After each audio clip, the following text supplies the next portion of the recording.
And I would say that the forces of integration and disintegration in Europe have never been more finely balanced, right? So we have really powerful forces of integration. The COVID pandemic produced next generation EU, a big step forward, big borrowing. The full-scale war in Ukraine has also produced a big step forward. The Europe of defense, people are very serious about this. With Trump, with this triple shock, Putin shock, Xi shock, Trump shock, there's an understanding that Europe has to get stronger. L'Europe puissance, as the French call it. Europe as a power. On the other hand, the nationalist, populist, Eurosceptic forces in Europe have never been stronger. Starting with Brexit.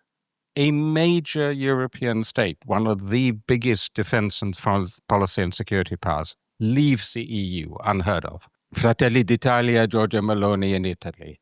You know, a post-fascist party. The AfD in Germany, now officially designated an extreme right party, roughly a quarter of the vote, more than a third of the vote in some of the East German Länder. Rassemblement National in France, if there was an election tomorrow, well, Marine Le Pen at the moment wouldn't be allowed to stand, but then it would probably be Jordan Bardella, her right-hand man. Okay? Not to mention Viktor Orban's Hungary.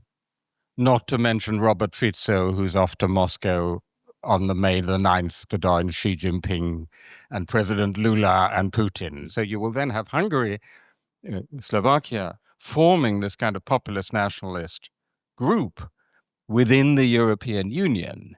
And you know how much damage Viktor Orban's Hungary is capable of doing.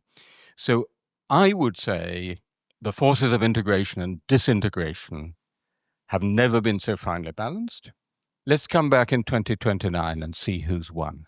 And if you come back in 2029 and the president of France is called Marine Le Pen or Jordan Bardella, and the AfD won the German elections, which will be in 2029, Reform UK, Nigel Farage in Britain has come top in the latest election, all of which is entirely possible, then the forces of disintegration will be winning.